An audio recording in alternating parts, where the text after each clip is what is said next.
Right. So we are very happy to have Johnny B. Truant with us this evening. He is the best-selling author of Fat Vampire, adapted into a Hulu sci-fi TV show under the title Reginald the Vampire. His other books include Pretty Killer, Gore Point, Invasion, The Beam, Dead City, Unicorn Western, and over 100 other titles across many genres. In addition, Johnny is one of Indie Publishing's original authorities. He's the creator and former co-host of the original self-publishing podcast, along with Sean Platt and David Wright, as well as the author of the Indie Author Guide, Write, Publish, Repeat, and was the host of the Smarter Artist Summit, an author conference here in Austin, along with Sean Platt and David Wright. Um, Originally from Ohio, Johnny and his family now live in Austin, where he's finally surrounded by creative types, as weird as he is. So thank you, Johnny, so much for being with us this evening. Yeah, thank you. What a wonderful intro. Whoever wrote that was really on the ball. I wrote it. Um, Oh, Johnny. yeah. Yeah, it's really cool to be here. I'm already seeing a difference between what I expected in a positive way. I guess I thought that I would just kind of be speaking at a bunch of people, and it's clear that you're a group that already knows each other and works together, and that's really cool. That's a cool dynamic. So when when we're talking, I mean, I don't want to take the mic from Maureen, but I'm here to answer your questions. I don't have a formal agenda. So if people have questions, like feel free. You're not bothering me by interrupting me. So Yeah, no, I think we should just jump right in. We have several different topics we could talk about, but I mean, you've published over 100 books. Do you want to talk some about how you publish your work? in what way specifically? You mean like mechanics? Yeah, I mean, yeah, mechanics and if you want to talk some about like how you promote your work and anything you'd like to say about being an indie author, I think would be helpful. I know we do have some indie authors in here. We have some writers who are thinking about publishing their work, either traditionally or as indie authors, and it'd be good to get your kind of your a little bit about your experience doing that. Yeah, for sure. So kind of came into this right. I've always wanted to write, and I just remember being a kid and working on my grandmother's typewriter, like literally a manual typewriter, and kind of came up into like after I was done with college. So I went to school for genetics and actually started a PhD in genetics before saying I don't like this, and deciding that I was going to try and make it in some way, shape, or form with writing. But that was 99-ish when I did that. And digital self-publishing wasn't really a thing. It was much more the more traditional send query letters out to agents, or I actually just met somebody on Saturday who came because I also did a market on Saturday. And he said that he was doing a lot of pitching to agents. And I said, oh, you don't hear that as much anymore. So that's kind of cool to know that that avenue is still out there. When after enough rejections, digital self-publishing kind of became a thing when the Kindle was invented, like 2008. And by 2012, I had friends who I just kind of knew from other venues who were beginning to publish with kind of a business mindset. They're entrepreneurial people. And a light bulb kind of went on, and I said, oh, so I don't need to wait for permission. And there are things that I can do to move the dial and sort of make my own way rather than just waiting for somebody to anoint me and say that you can do this, right? Because I knew that I could do it. And so I began publishing digitally in about 2012 with a book that I had actually written it 15 years ish earlier, but was pitching it to agents and didn't have any success. And so that was the first thing that I put up. But I don't really consider that to be my first book because it was written with a different mentality. And it was that clearing your throat from, like they say that everybody's first book is a peek into their psychology, and you put everything that you have into that first book. And so that's what it was this mishmash of like things that I needed to get out. And I was going through kind of an emotionally difficult time leaving college. And so that was like more of an exercise than a book, truly. And then my first book was the book called Fat Vampire. I call that my undead underdog story. Mhm. He's not pretty enough for the other vampires. And of course, because his vampirism goes in and he's much smarter than them. And that's kind of the underdog story. And that was the beginning of kind of a frenzied period of activity. I was actually just listening to a podcast with Brandon Sanderson on Tim Ferriss's show. And he, like Stephen King, said, well, I try to get about 2,000 words a day. And um, I used to write 6,000 words a day. And so Whoa. that's kind of amusing to see. I would produce, like, if you know what the Harry Potter book series, like all 7 books look like on a shelf, I would write that and then another half of that each year for a handful of years there. And so that's how I have such a large number. Never really went back to trying traditional. I never really pitched an agent after that, even though I'd been told that I could, because there's so much about the independent nature of self-publishing that I just love so much. I can make changes on the fly. I can decide that I want to combine things into an omnibus. I did that recently with, I mentioned for those of you who were on earlier that I like to go sell in person. And I found that people like to buy big books. And so I said, well, let me just combine these into one big volume, this entire series. And I wouldn't have been able to do that if I'd been working with a publisher.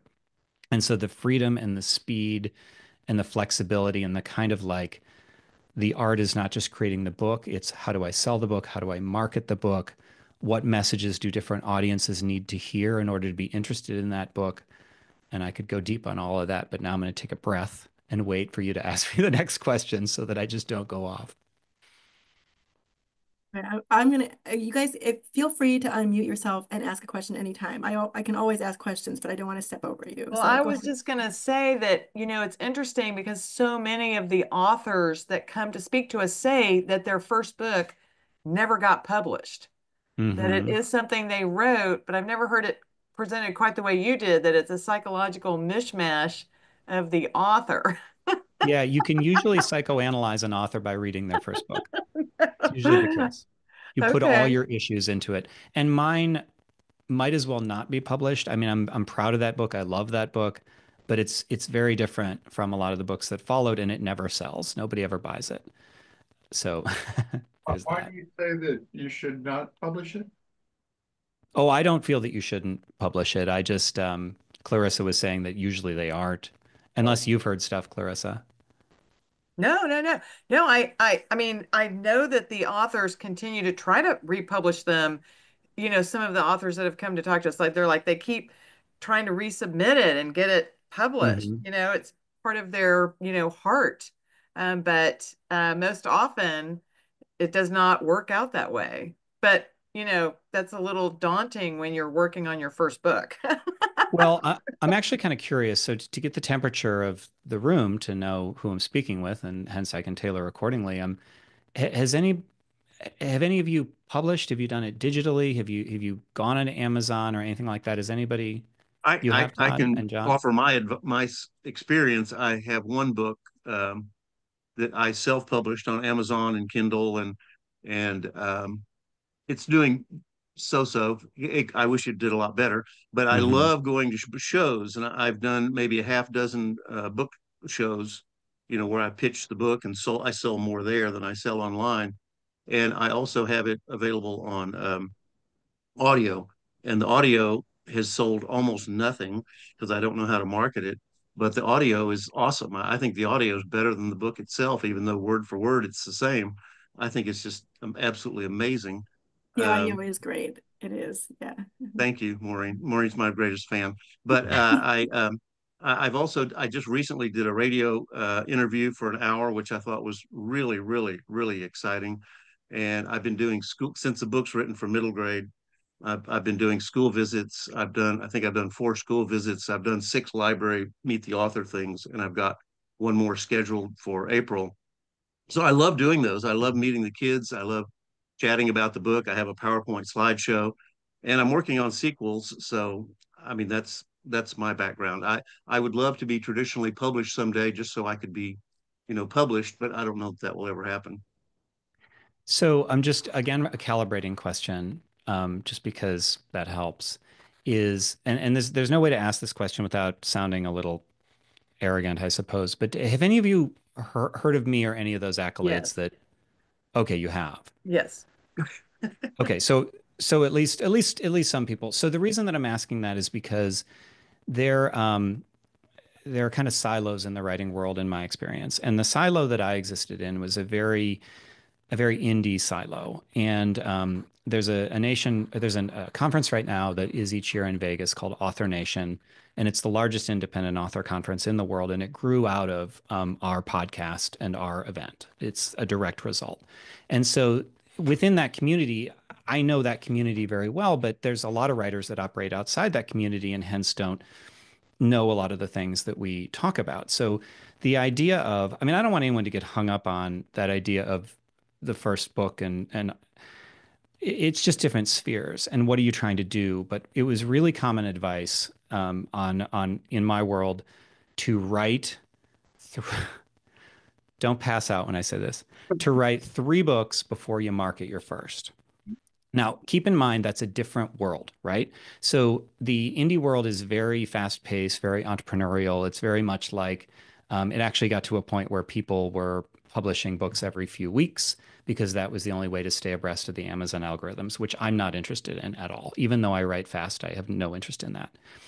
And because of that, it's a different set of advice, trying to ride some sort of a bookseller algorithm rather than appealing to real people, rather than talking to agents or readers or meeting people in person.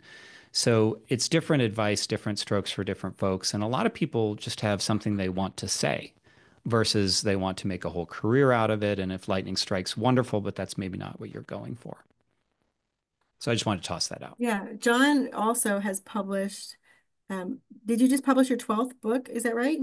Yes, I've published 8 novels and a total of 12 books.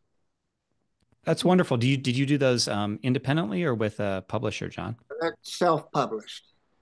Okay. Are you on Amazon? Yes. Okay. Fantastic. Fantastic. Yeah.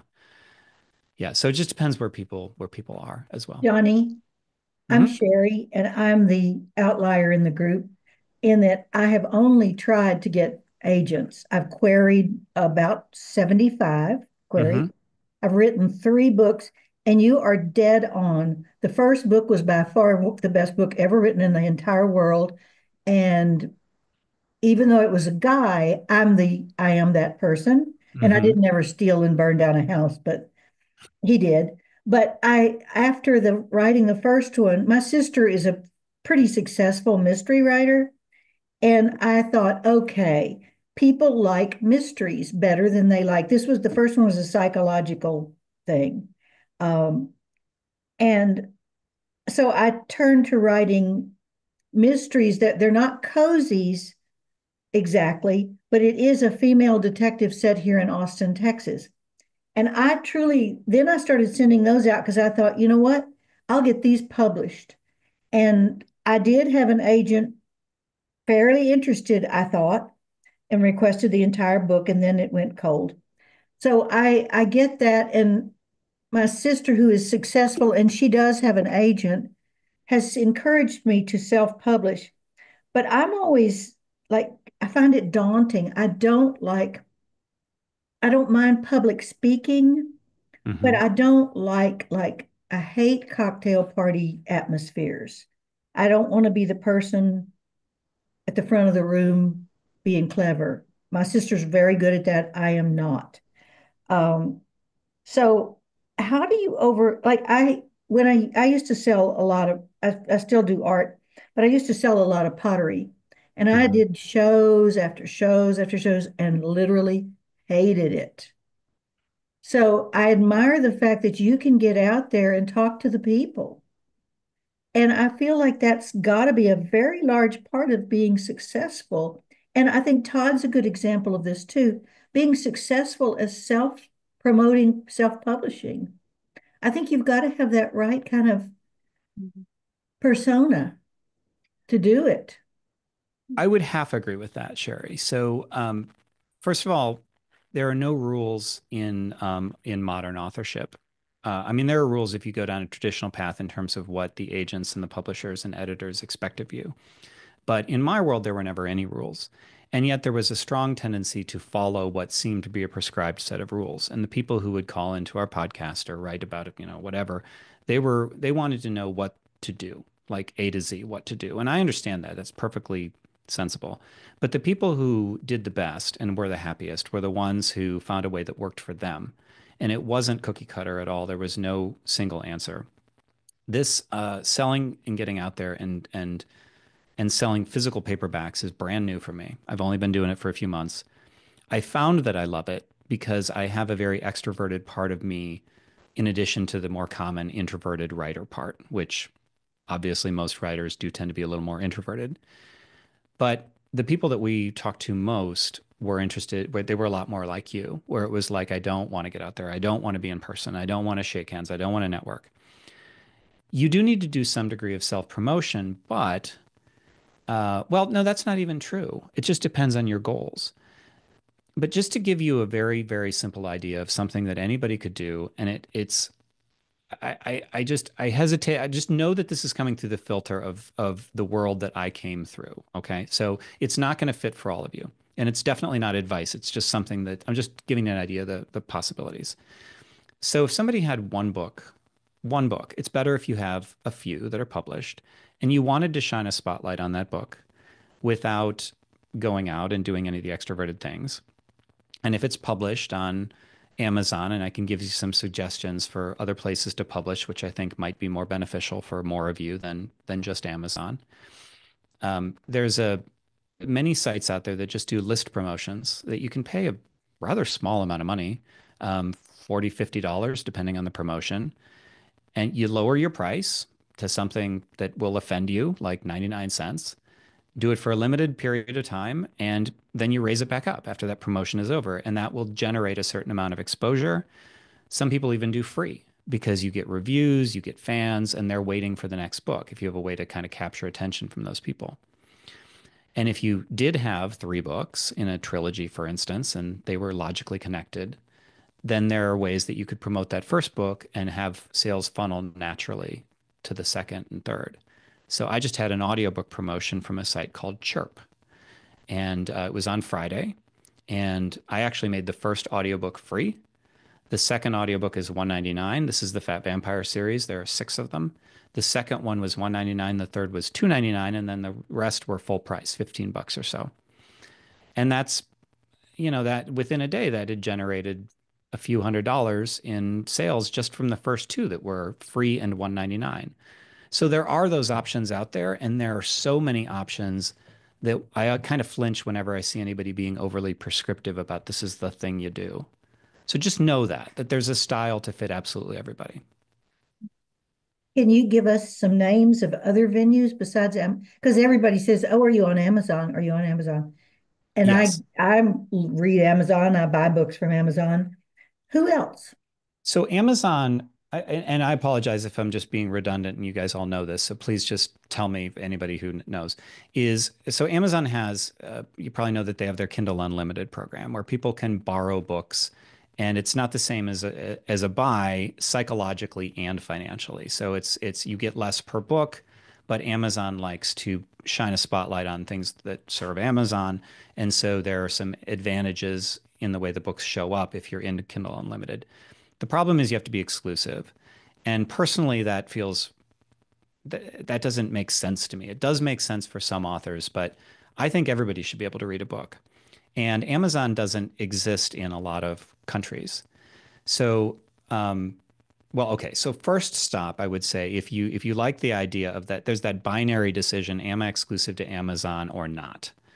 Personally, I don't like exclusivity as a business thing for me at all. That doesn't make sense. For some people, it's perfect. So the first stop is that I would recommend is a site called Draft2Digital, and it's a 2 rather than TO, Draft2Digital, all one word.com.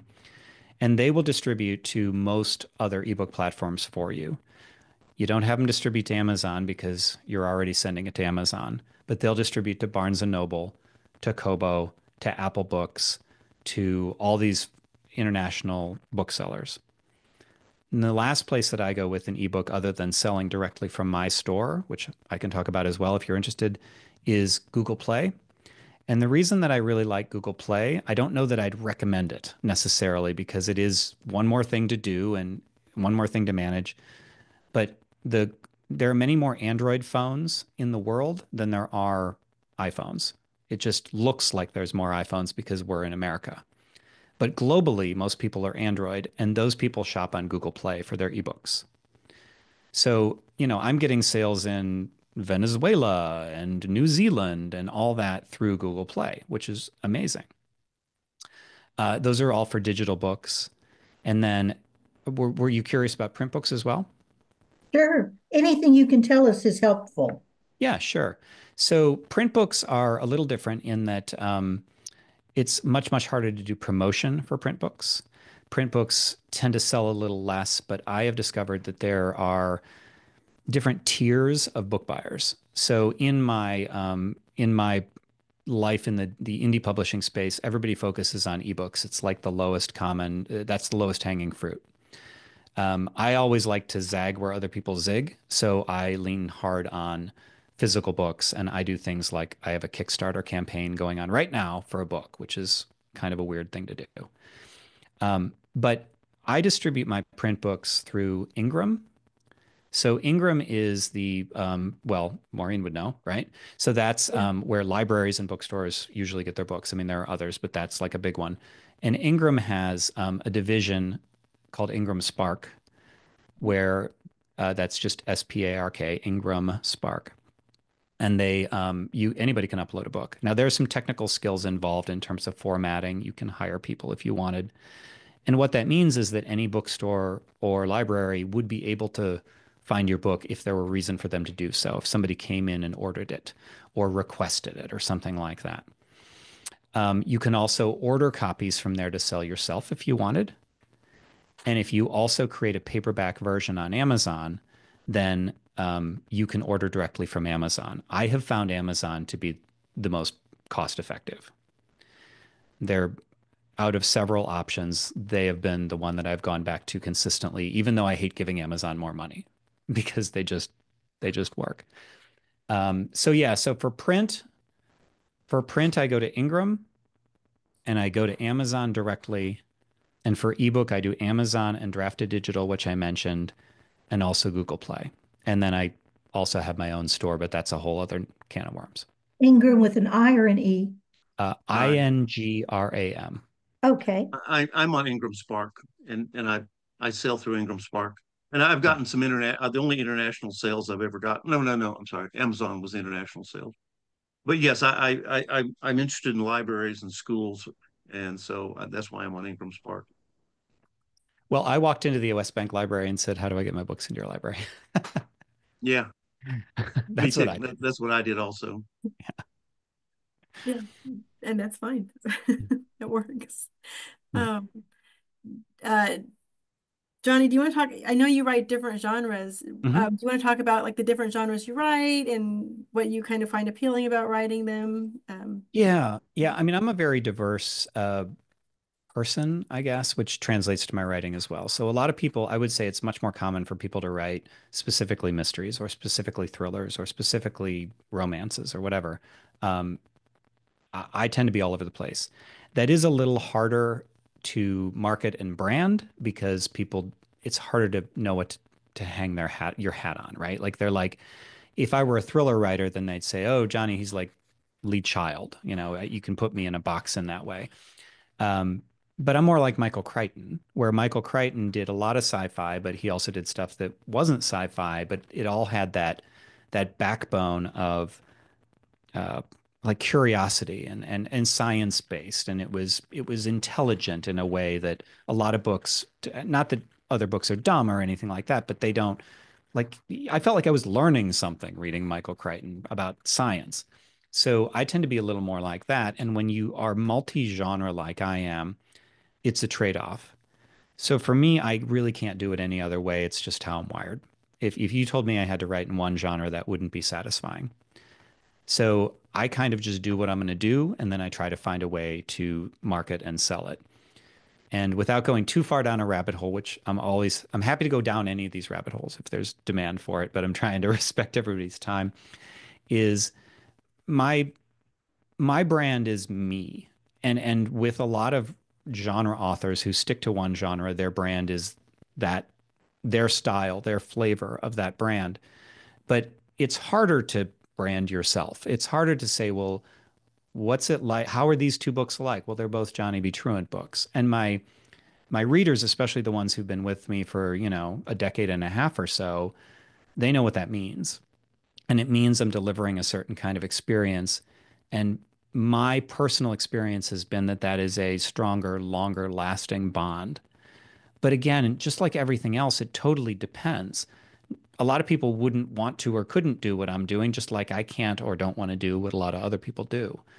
So writing in many different genres just means that I have to juggle a lot of expectations, and I can't say, like, I have a friend who only writes horror. He lives up in Georgetown, and it's really easy to do his website is black and red and scary, and he names everything that's kind of scary. And if you go to my website, so johnnybtruantbooks.com, like I have this kind of quirky thing. Like you'll see it. There's this AI image of me, which AI for some reason always puts sunglasses on me. So and there's a unicorn in the background because one of my most successful books is Unicorn Western. And like, what is that? It's people go and they're kind of like, well, I don't know. And then how do I sort through the different genres? And you can see my attempt to do so. And it has thus far been successful, I suppose, but it's harder. I don't know if I'm over answering that question. Oh, it is hard to figure out how to market yourself, especially if you are a diverse. Well, I think that I mean I have a pretty strong feeling on this, and it's not that I think that I'm right and other people are wrong, but in the indie world, again, the world that I'm mostly operating in, there's I would say two main kinds of writers. There's the kind of writer who approaches it as an art, and that includes self-expression and kind of they're going to write what they're going to write. And then there's another kind who approaches it as business and commerce, and then they write what the market wants, and that's where it's like, okay, Amazon wants me to produce a book every 3 weeks, or the algorithms forget me. I'm going to write a book every 3 weeks, whether I want to or not. Personally, I would not do that. And it's just because I think there are easier ways to make money. Like if you're in this strictly, it's your money making thing and you're going to play the game of business to do it, hey, the best to you. But I think there are easier ways to do it. So I always default to I'm going to write what I'm going to write and I'm going to do what I'm going to do. And for me, that means many genres. So for some of you, it might mean one genre. Some of you it might mean two. For some of you, it might mean you always include a bear in your books. I mean, I don't know. Like everybody has their own thing, but I think that at least for me, at least in my opinion, that a writer should write what is in them. I guess that's the artistic way of looking at it. So you don't use pen names. They're all in your name, regardless of the genre. Johnny B. Truant is a pen name, but it's also what I go by, and it's the only one I Okay. have. It's the Okay. only one I So have. so all your genres are in the same name. Yes, and that is contrary to the advice of everyone. That's what I would have heard. Hey, yeah, that's contrary to everything I've ever heard too. Yes, it Okay. Well, is. my real question was, so what you say you do thousands of words a day. What is your schedule? I mean, how do you schedule your time, or do you have a writing period, or do you have a writing place that you like to work, or how Yes, do you do that? well, I'm a real creature of habit. So I'm going to give you my schedule has been things have been a little off kilter recently. So I'm going to give you kind of what I consider to be what I've done the most, right? So this isn't what I'm doing currently, but it is what I've done the most and it's where I'm most comfortable. So typically I would wake up at 7 or 8 in the morning and I would write until about noon. That was ideal. So that's maybe not till noon, maybe till 11. So usually around 4 hours is where I would cap out. And yes, I write fast. So, 6,000 words in that amount of time. And then I would typically take, I just work here. This is my office. It's just in my house. I'm not one of those people who can write in other locations. I just get too distracted. I need to kind of vanish. And I always wear these, the big headphones, not earbuds, the big ones. And when I'm doing well, I can listen to music. But I really need to be in the flow to that because I will listen to loud music with lyrics. It's not soundtracks. And when I'm done with that, I usually take a couple hours and do something else, usually go to the gym or, have lunch with my wife or something like that. And then in the afternoon, it tended to be more the detail-oriented stuff, publishing new books, revising back matter in my old books, or editing, or the stuff that wasn't as pure first draft creative. Does that answer your question, Todd? Okay. Do you make your own website? I did. Yeah. I'm kind of a control freak, but I also have a small background in graphic design because my mother owned a graphic design and marketing and branding firm. That's why I talk a lot about branding too. So I did do that. I'm the kind of person who likes to dive in and figure out things, and I always go through this incredibly frustrating period where nothing makes sense. And over the past year, I learned about 10 different skills that were all super intimidating. So yes, that was one of them. I've built many websites before, but this is a commerce website. This is on Shopify, and it was a thing. It was a lot. Yeah. I have a Go question. ahead. Go ahead. You don't have to answer if this seems too personal, but so I completely understand the not wanting to be identified by genres. That makes total sense. I understand that, and I think that's very cool. Um, what would you say is the thread, like your personal writing thread that runs through your work? Like, you know yourself, and so your books from one story to the next are not completely different because it's still you writing them. Yeah. Is that thread? I was just curious if you. That's a great question. It's not remotely too personal. I don't mind that at all. So it's that okay. So at one point, I write most of my books in collaboration with a writing partner. I've written a handful myself, but usually he and I work together, and that's a whole other story, which I'm happy to go into if you're curious. But he once decided that our genre, the two of us working together specifically, like that special chemistry, and I would say that it extends into my solo work as well, was inquisitive fiction. That was the term that he used. And what that meant was that we always were looking to go under the hood of things that people take for granted. We were asking big questions. They were the nature of good and evil and the nature of thought. So I have a sci-fi series called Robot Proletariat, and it's a robot uprising spirit, kind of like an iRobot, Asimov sort of a thing, but not at all with an Asimov flair. And I also have a degree in philosophy, and there's a lot of philosophy in that book, and it's really much more about what is the nature of sentience and what is it to be human.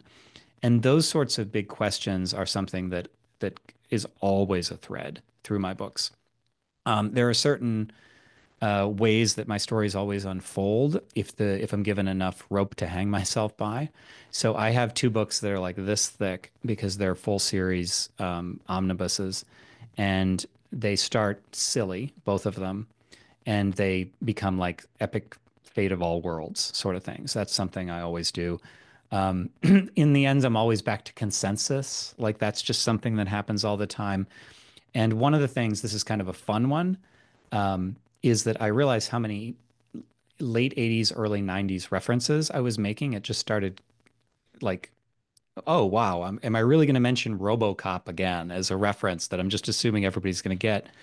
And uh, and then I kind of one day said, yes, that's exactly what I'm going to do because that is my unique voice, and I lean into my voice more and more. Actually, can I go on a small diatribe? I actually have something to say on this. So this may or may not be as relevant or as obvious to those of you because again, I'm used to speaking to people that already are in my world.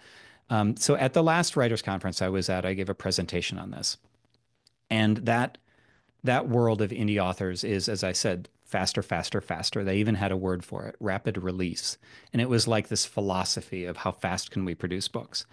And in the age of generative AI, it's just getting faster because a lot of people are like, write me a thriller, and I personally don't have any interest in that. I want to make my books by hand. And surprise, surprise, with so much flooding the market, it's getting harder to stand out and differentiate yourself because there's so many books. I mean, I know somebody came up to me at that conference and bragged that they were getting to the point where they could produce a novella in 20 minutes. and they were going to, they were going to produce several hundred books this year. And I'm just like, well, where's the fun in that? And how is any one of those books going to stand out? Because there's so much stuff. So what my presentation was, and this is like the big thing that I've been leaning into over the past year, and I'll bet it's going to resonate with this crew based on what I've kind of heard, is people want something that is a connection to a real human being. And so I call the approach that I embrace, I just call it being an artisan author. It's like you can buy soap at HEB, a 6-pack of Dial for like $1 or so, or you can go to the local artisan market and buy handcrafted soap that was made like their goat had I don't know what goes into soap, but you know what I mean? Like it's something really special. And that handcrafted high touch thing is what I think it takes to stand out now. So I lean in hard and I'm like, how much of me can I be? Because I'm going to be right for some people and I'm going to be wrong for some people. But unless I kind of have the courage to be maximally me, then I will never know. And I will never be able to appeal to the people for whom my book might be like the thing they were looking for. Oh, I've never seen this before. And here it is. So that's just kind of my personal philosophy is I think it behooves a writer, especially now, to be as much themselves as they can. Johnny, Yes. I have a comment about that. Oh, I loved Emily St. John Mondale's The Glass Hotel. And when I read it, and this is about changing genres or being in more than one genre. And when I read it, I told some people, oh, you have to read this, you have to read it. And I said, oh, she writes futuristic, otherworldly things. And I was like, no, The Glass Hotel is not. Maybe you have a different author in your head. Well, and then I read Station 11, which is totally sci-fi, but futuristic.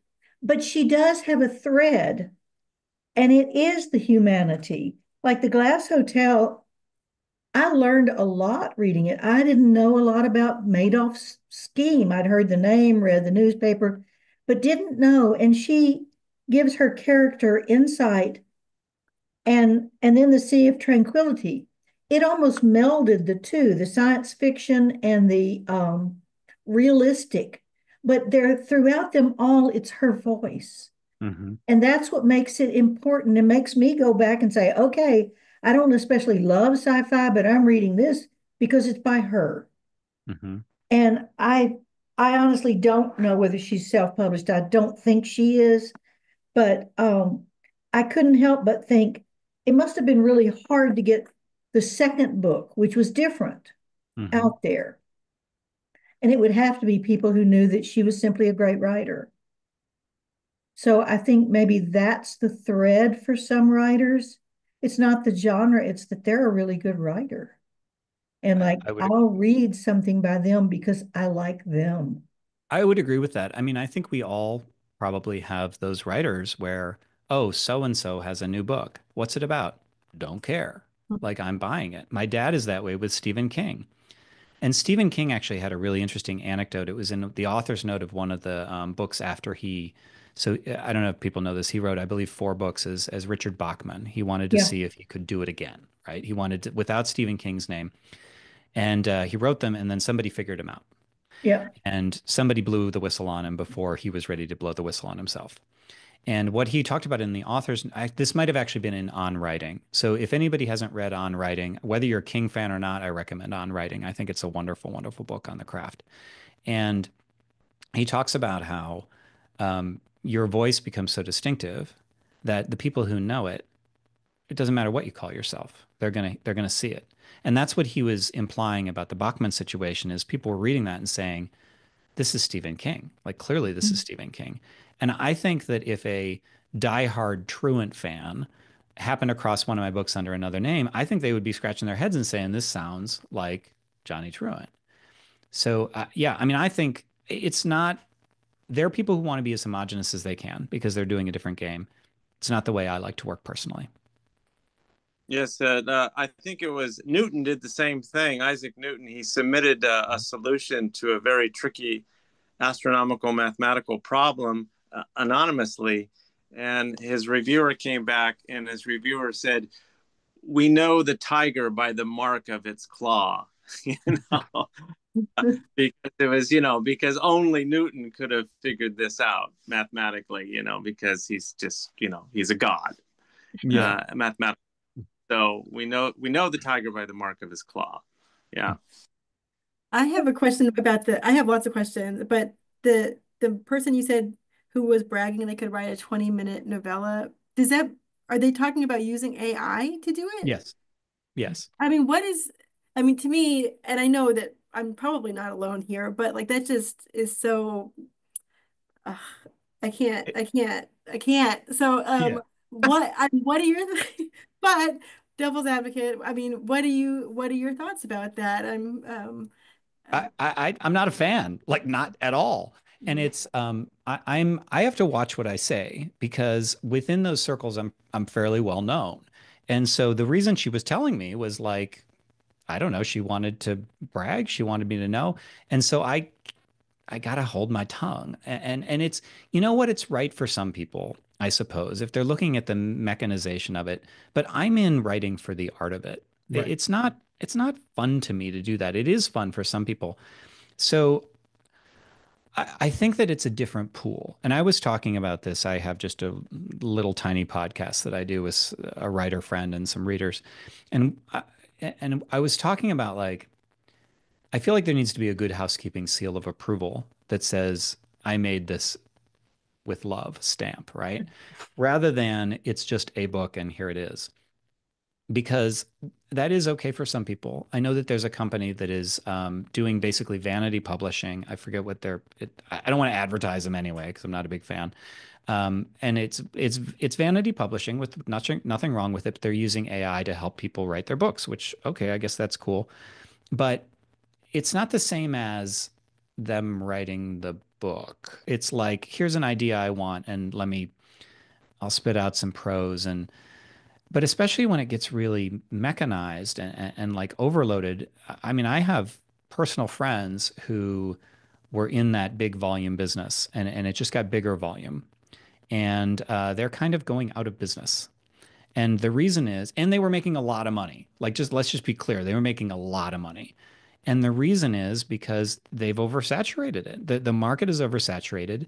And just like there is still a market for vinyl albums, there is a market, and I would say it's a growing market for readers who either want physical books and they like the touch and feel and slash or they want something that has clearly been made by a person with like traditionally what we think of the expressive act of writing to be. And that's where I feel like when I say the good housekeeping seal of approval, a little tongue in cheek is like, you do you over there with your 20-minute novellas, but can you please mark it so that I don't get it confused with the books that I want to read, which were written by real people. So Don't I you don't mean have to to cast judgment. disclose? Don't you have to disclose if you use AI to No, generate anything? no, you have to, when you upload to Amazon, Amazon is the only one I think does this. You have to Oh, disclose if you used AI at all. So I have a few books where the cover imagery was partially AI generated. They just use that instead of stock photos, which is the way they used to do it. And so, okay, well, what did you do? Well, this cover was generated in part with extensive editing from Midjourney and blah, blah, blah. You have to disclose that. And then was the writing done with AI. But that doesn't appear anywhere, and there's no penalty. okay, okay. They don't put you in a different category or anything. Mhm. I mean, at this point, and I'm not an AI fan, and I have not read or searched out a lot of AI, uh, things, but I feel like at this point I can tell when something has been written from the samples I've read by not a human. I There are actually agree with tests. Clarissa. I think you can. In the Yeah. same way that art, I'm a visual artist. We're required when we enter a show You're not allowed to enter for the most part if you used anything AI or that kind of generation. But occasionally people have been caught doing it anyway. Mm. And I think you can tell. It just like when we watch pirated football, UT football games, we can tell looking at the player, that's not a real human being. Mm-hmm. Mm-hmm. Yeah, you can certainly see on film when it's been generated, I think, too. Johnny, you mentioned that you often write with a writing partner. Is that anything that you would feel comfortable talking about? Yeah, yeah, absolutely. And this is actually, I think, interesting, and it may be interesting to some of you who are interested in craft and process, which I'm sort of gathering is probably a lot of you. So like I said, I've been in this quite a while. I've written about 150 books, depending on how you count them. But but most of those have been with a partner. And so you'd think that I would really know the process by now. You'd think that it would just be smooth as glass. So if I want to write something on my own, no problem. I just don't have a partner. I just do it. And that's true, but it's a very different process. And what I'm finding is that that idea generation phase, I will explain this in just a second, is different than I thought. And I need to approach it differently. So here's what I mean. So our actual process. So my co-author is named Sean Platt. He lives in Lakeway. He's local too.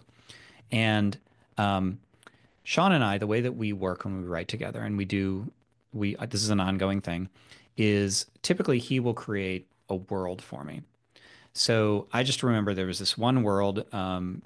This is actually the Kickstarter that I mentioned is actually for the third book in this world. The world is called Gore Point, and if anybody remembers the movie Backdraft, it's Backdraft with demons. Like that's the elevator pitch for this.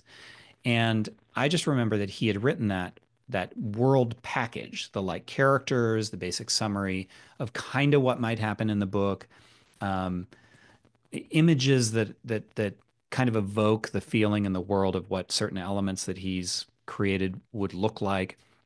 And he had created that package for somebody else that he writes with, David Wright. You mentioned him in my introduction.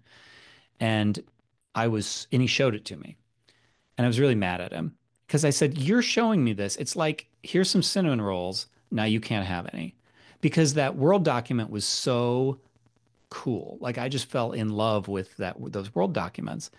And I did end up getting to write it because Dave like sits on his hands and doesn't get to stuff, and I'm very eager. And so I did get to write it. But the point is that he's creating Word documents that kind of give you the feel. And so that usually included character write-ups for each major character and some of the minor characters.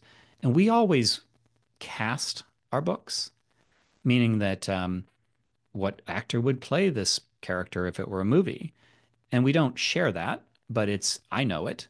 And it's gotten to the point where my wife was reading one of my books and she said, "Is this Mindy Kaling?" And I said, "Yes." So she's begun to figure it out because, I'll kind of use some of their quirks and stuff. And so I'll get a photo and like a write-up, and it'll include some details kind of about their history, or Gore Point centers on a pair of brothers. And so there's a brotherly dynamic that happens there. And then he would give me like world stuff. So they battle, there are these rifts that open between our plane and hell. And so here's kind of what the rules of the rifts are, and here's what they might look like. And here's some demons that I found on DeviantArt. Again, not shared, it's for personal use. And then like some sort of rough breakdown of how the story might unfold. Once he's done that and we've talked about it, like I know that one of our books, our sci-fi world called The Beam, it's a power play thing, and there's two major parties that are kind of warring for attention of the population. And I said, "Oh, well, can the people switch from one to the other? If they're directorate, can they become enterprise? If they're enterprise, can they become directorate?" And he said, "Oh, I don't know." And that actually became a major plot point because we had discussed what he wrote down, and I kind of poke holes in it. And I'm like, "Well, how does this work? How does this work?" And so we'll discuss for a while, and then I start writing. And I write the first draft A to Z. So if you read any of our books, I have written all of the words, but it started with Sean's seed of an idea. And we talk along the way. So he might read behind me, and then I'll say, "Well, I'm really stuck on this one thing. What do you think?" We'll talk about it. I steer those discussions. So it's almost like he's pitching me. What if they did this? That's not going to work. What if they did this? That's not going to work. But what about this? And I'll be like, oh, that's great. And let's do it, this other thing. Once I'm done with the draft, then Sean goes through and sharpens it up, removes a lot of my kind of typewritten throat clearing, and then it becomes like our book. And this is just to wrap around and say, like, kind of close the box that I said at the beginning was, I would have thought, okay, well, I can just make my own. I can just start. I'm used to writing the entire draft, no big deal. Very, very different. It turns out that I'm much better at that discovering along the way, which, by the way, there's a lot of discovery along the way. I often deviate wildly from his beats. We call those story beats. And but it doesn't matter. Like, I need that grounding. And so it's, I guess what I'm saying is I've recently learned how incredibly valuable that contribution is, where if I'm being honest, I think I was dismissing it a little bit before. So does he kind of give you an outline of story beats that you work with, or is it mostly just like the world document? Sort of, actually. So let me, hold on a second. I can make you a I might be co-host. able to show you some. I might be able to share something here. Yeah, I just So made you a co-host so that I think let you me can let me just give me one quick second. Here's the Sure. Unicorn Western. There's the beam. Where is, because I was just looking at this morning, and I apologize. I'm sort of That's working on the fun. fly here. This is so interesting. This sounds like such a fun way to write. It is really fun. And that's the other piece of it, is that it's super fun. Mhm. So can I share my screen? Can I do that? Is Yes. that a thing I can do? Mhm. Okay, so let's see. Okay, so let's share that. So can you see this window here for GorePoint? Yes. So this is Scrivener. I don't know if you guys use Scrivener. Mhm. So this is just the beats. Okay, so you're looking at a bunch of text now, but it starts with the characters. So, this was Adrian, and he writes up, this is what, I mean, it's quite a bit. And I don't use all of this at all, but it's their little seeds I go back to. And then Ray, I believe, is Chris Hemsworth. Yes. And so, these are all people that are cast, and there's a lot of, he was my favorite. Um, Jay Dixon was so much fun to write because the actor is so fun. And then in addition to all of this stuff, here we go, miscellaneous legions. So the world is divided into the brigades who fight the demons are divided into two camps. There's legions who battle them, and Stitchers who close the rifts. So these are just random legions, people that I could incorporate. And I think The Rock is in here. He might be a Stitcher. There he is. So like he shows up in later books. And then the Stitchers are just, more actors that I could use.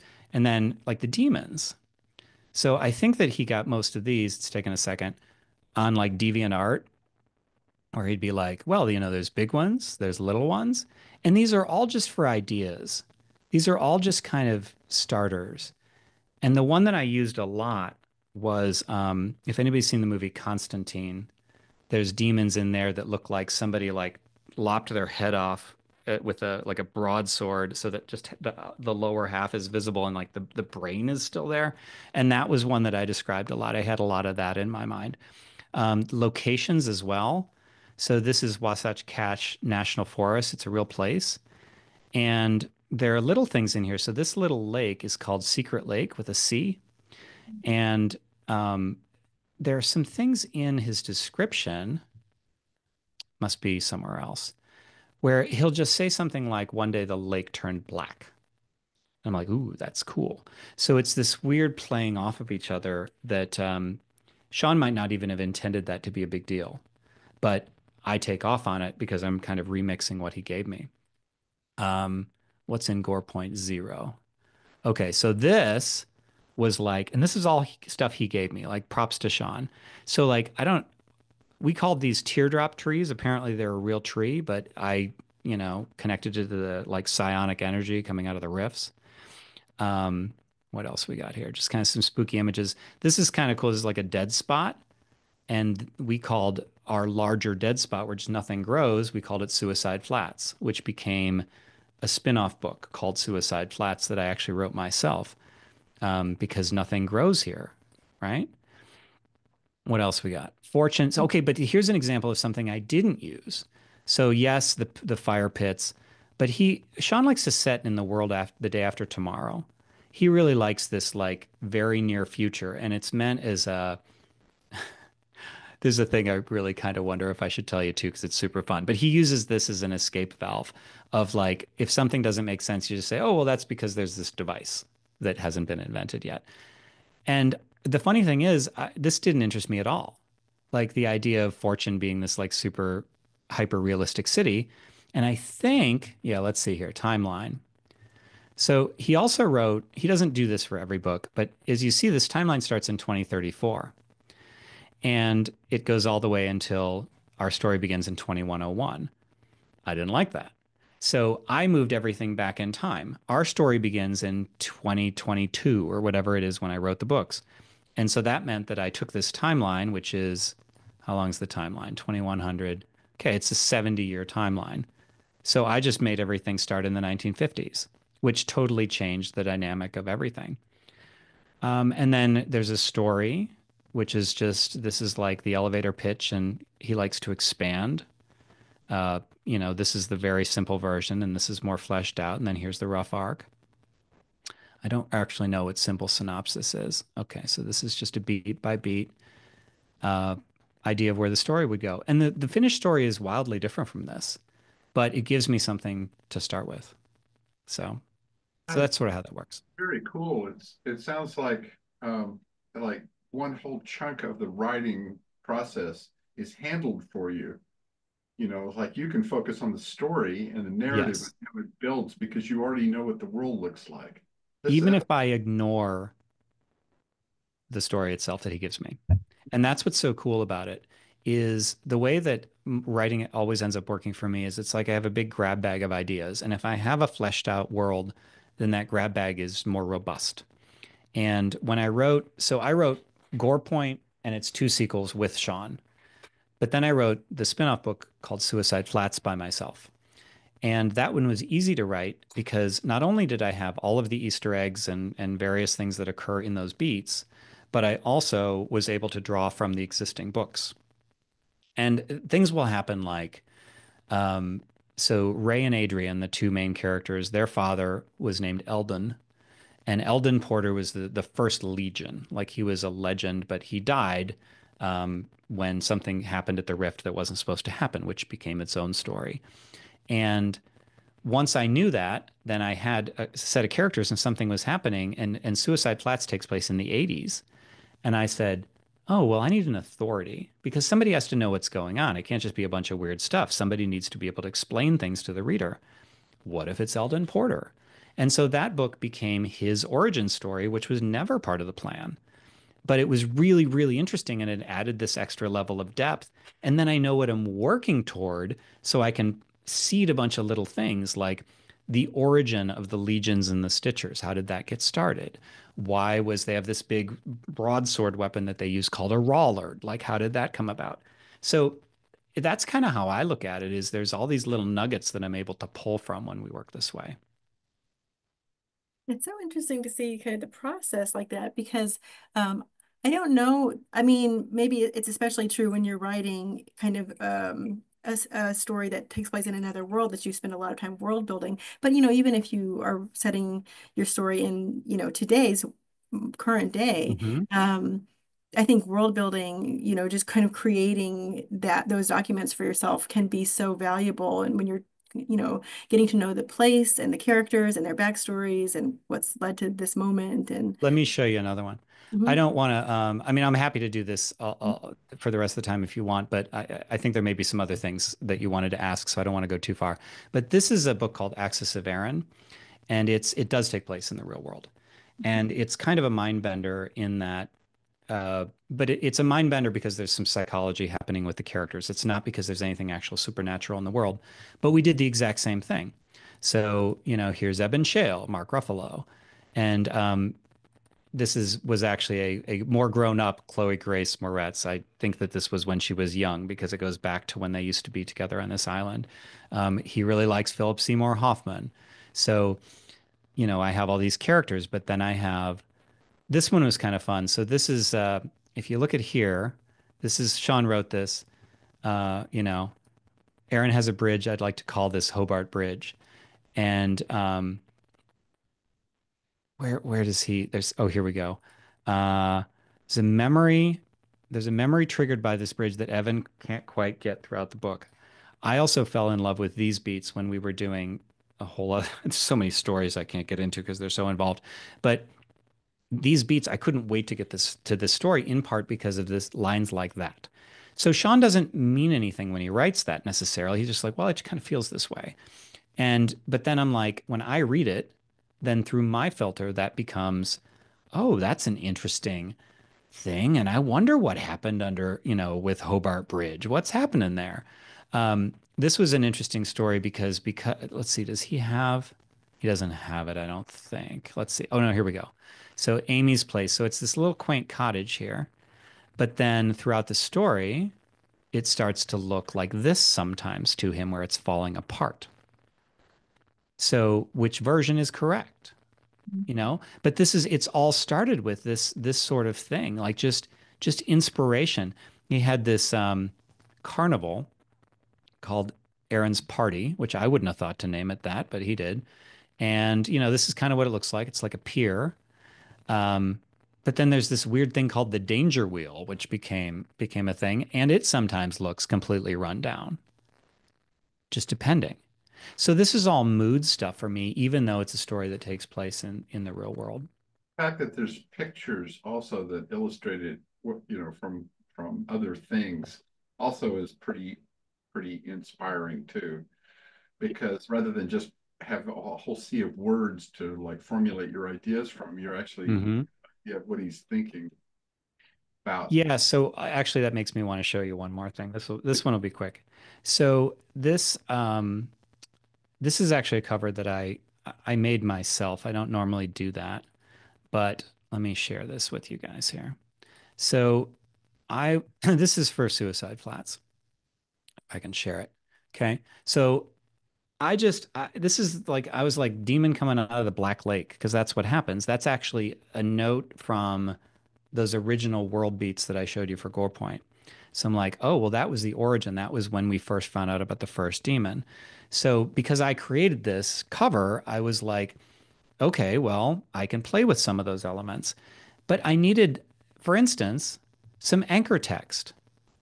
Well, I just threw something down there because you have text at the top, you need text at the bottom. That's just kind of design balancing. And so I just threw in unsettlingly beautiful. But then I was like, oh, well, if I've made that promise, then, and it was from a galley review, then what if I were to pay off unsettlingly beautiful? And so those things become part of the process. And I also tend to create some sort of a soundtrack. So I was doing a steampunk young adult book called The Dream Engine. So there's a movie called Sucker Punch that's a Zack Snyder movie. Not that great of a movie, but it's very steampunk. And so listening to that soundtrack, just it was another way of getting into the mood of these particular books. So cool. I know. Just like, I think that all of these ideas are things that we can kind of consider for future workshops, thinking about, music, thinking about pictures and creating a place and casting your characters. All of these are really fun Yeah, ideas. this is great. I mean, I never considered taking, other things, to help me visualize, what I'm writing about. Yeah, and you remix it. You don't use it literally, of course, but even right down, I told you that Gore Point was backdraft with demons.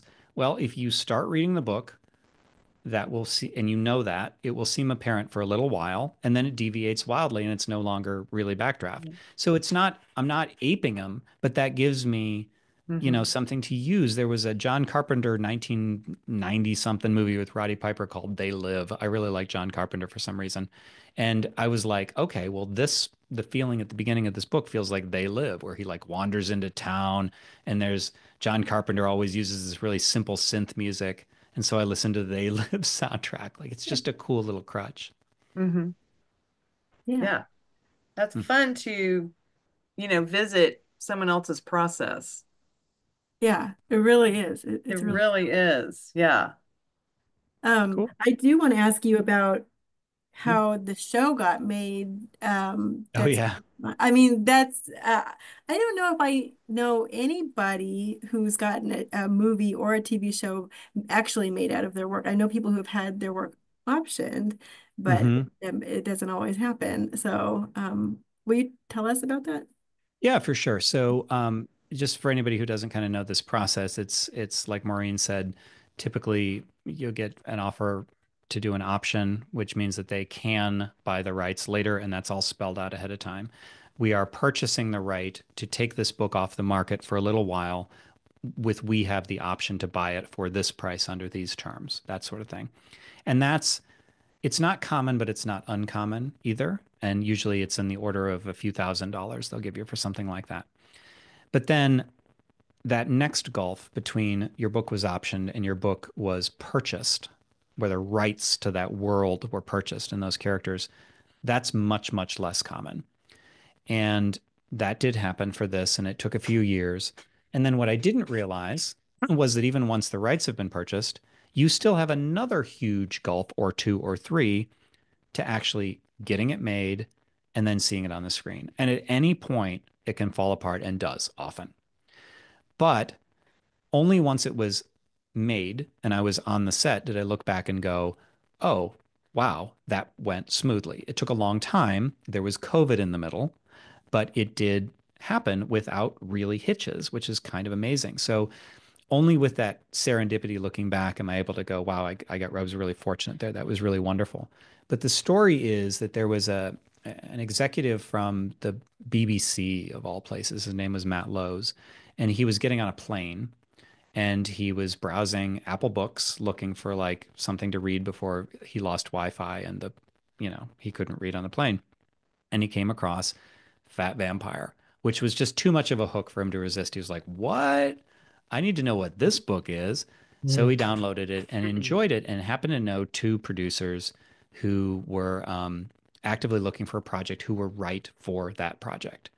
And I've asked after the fact, like, so many things don't get made, so many things don't get bought. What was the specific set of circumstances that caused this one to work? And they said, well, a lot of it's serendipity and the fact that we were looking for a project and we were right for the project at exactly that time. And it just kind of struck them, and they contacted me, and we negotiated all the way through, and they did end up buying the rights, and it became a TV show. The director is actually the guy who did Christmas Vacation, and the producer was the showrunner for many years of Twin Peaks. So that's kind of a weird combo. It's like comedy weird. And the star is the guy who played Ned in the new Spider-Man movies, if you know him, Jacob Batalon. And that was and I elbowed my way in there because usually what happens with writers is they purchase it, they purchase your rights, and then the writer goes away, or the writer is a real pain because they keep saying, "Why did you change this? Why did you change this?" But little tip, if anybody has that happen, don't do that because they're going to make it into something else anyway. And it should be. I would argue it should be something different. Like the TV series is not like my books, except they're cut from the same cloth. Like you can tell it's the same story, but it's also not the same story. And but because I said, guys, you do your own thing. I'm not going to get in your way. And how can I help? They were very inclusive. Like I was invited to the story room, with the writers to kick ideas around a few times. And then I said, hey, how do I get to the set? Like, can I please go to the set? And did. I went for season 1 and season 2, visited the set. And if they do a season 3, I will also be at the set for that. And it is surreal. I was actually there. So the opening scene of that first book. I was there when they filmed that scene. And so to see the opening scene that I remember, and remember, guys, this is my first real book.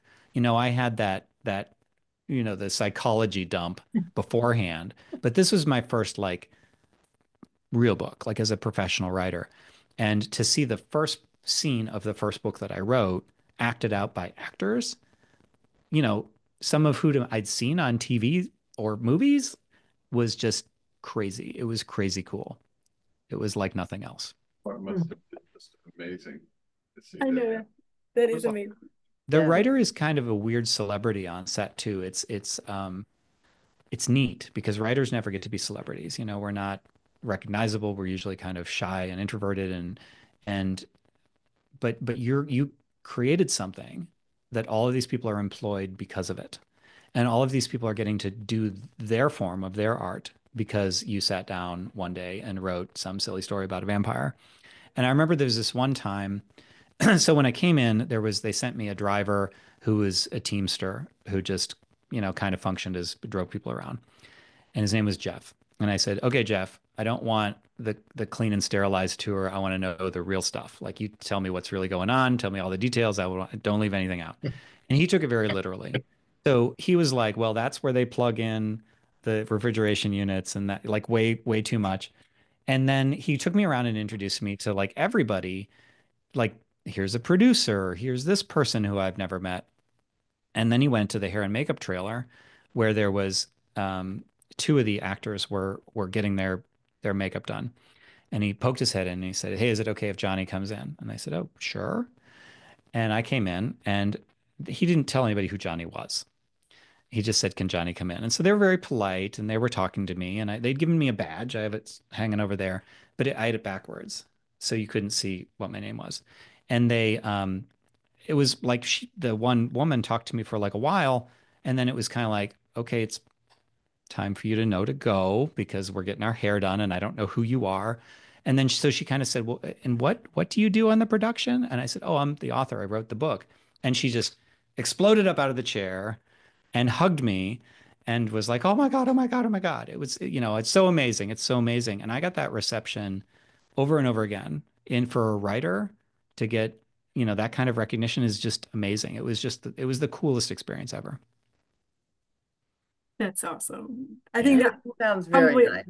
a lot of us had probably fantasized about what it would be like in our work That's right. like that. Yeah, it was cool. I got them to let me do a companion podcast as well, which I don't know that it'll ever see the light of day. Like it's just, man, the red tape with a network and you got to get everybody to sign off on everything. But I did record 8 out of 10 episodes with the cast. So it's there. I just don't know that I'll ever get to share it. Oh, cool. Hmm. And you said it's on Sci-Fi. Is it available on Hulu as well? Is that right? It's on Hulu right now. Yeah, I don't know. So the way that those work is there's a first window and a second window. And so it's a Sci-Fi show, which means the first window was on Sci-Fi and it was like the first several months. And then after that period of time, the licensing and whatever, it went to Hulu and stopped being on Sci-Fi. So I believe as of right now, you can see seasons 1 and 2 on Hulu. And I just have my fingers crossed for that third season. And what's the name of the series? They changed it to Reginald the Vampire, which I'm not a huge fan of, but what are you going to do? I like that vampire. Me too, and it's an attention getter. And I just want to say that when I first put this on the screen, I thought you were in a vampire cloak because of the thing on the back of your chair. And I went, oh, he gets in costume to write. Me too, wow. Pam. I thought the same thing, Pam. I thought, well, he came as a vampire. Oh, that's so funny. No, it's my headrest. Very effective. This has been so interesting. Wow. Yeah. Wonderful. Yeah, it has. Does anybody go ahead, Sam? Yeah. Very useful. Yeah, thank you. You're very welcome. And I'm so glad to put a name with that person I've waved to. I know, right? Does anybody have any last comments or questions for Johnny? I don't want to keep him over. Well, it's kind of maybe we can have Johnny point 2.0, he can come back because there are a lot of questions. I was really curious to know what sort of elements of science that you brought to your writing and books, if any. You have the psychology, you have the philosophy, but do you have any of the plot or character that is grounded in a scientific approach? You would think so. Very, very much. Right? Yeah, very much. Thank you for asking that question, Carl. I have so much to say on it. I'll give you the short version. And so I'll just stick with Gore Point because I've already introduced you guys to that world. But the thermodynamics of Earth and Hell are a huge part of the plot, and that was not in the original the original plan at all. It's because I couldn't. So I'll tell you one other story. So I have a book a book called Dead City. It's a trilogy: Dead City, Dead Nation, Dead Planet. And when we wrote it, we thought, I'm trying to see if I've, oh, hold on, I can show you this. No, I can't. I can't do it without knocking stuff off. It's a zombie book. It has zombies in it. So the cover has this like zombie guy on it. And we ended up changing that because what we realized was that it's not actually a zombie book. It's a biological thriller that happens to have zombies in it. So zombies, as somebody who studied biological sciences, don't make a lick of sense. Like they're ridiculous. And so I basically said, well, if zombies were going to exist, what biological mechanisms might conceivably allow it as much as I can? And more importantly, so the premise of Dead City is that there was a zombie outbreak 10 years ago or something like that, but there was a drug called necrophage and even phage is like, that's even a biological thing. And then was invented that stopped the disease where it was, but it didn't correct it. It didn't make zombies back into humans, but it paused it wherever it was. So they have in this world, they have a 6-week window where they're slowly getting worse. And there's a thing right in the middle called the inflection point where they've tipped over if they've gone too far. So there's like this spectrum of zombies, people who are just newly bitten and they're just barely affected at all, and people who are really, really close to the infection point, but technically still safe if they get the drug and it stops it. So it keeps them where they are. And it became this like class struggle thing almost because they're obviously an underclass, these zombies, and people have to live side by side with them. And I did a lot of research on that. In addition to what I knew, talking to a friend I knew who was still in biological sciences, actually doing like research for pharma on like what disease mechanism could I then reverse with this drug, right? Like what disease could I create where a drug would basically inactivate it? And then when things go wrong, because PS they do, like what would that mechanism be?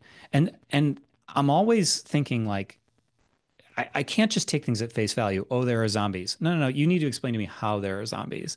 So very much with the science. Okay, well, really neat. So you bring in the biological sciences and basically operations of cell and chromosome and disease to create a sort of bridge of possibility into the mind of the reader, right? Well, the way I look at it, and I have a whole long diatribe on this too, is that when you're asking somebody with genre fiction to believe one fantastical thing, there are zombies, we're in a world, then I feel don't waste any of your suspension of disbelief on the things that you could get right to begin with. So if I'm reading a book and it's clear to me that the author has taken as many pains as they could to get the things like, well, there's a drug that would halt this or would do that, then I'm more willing to suspend disbelief when it actually matters. So like, oh, okay, you've given me a drug, you've given me a mechanism. Okay, I'm willing to go with you on zombies. But if they don't do that, then I've already wasted some of my suspension of disbelief on the fact that you didn't put a safety on a gun that doesn't have a safety, or like I always believe on getting those details correct, and the science is a lot of that.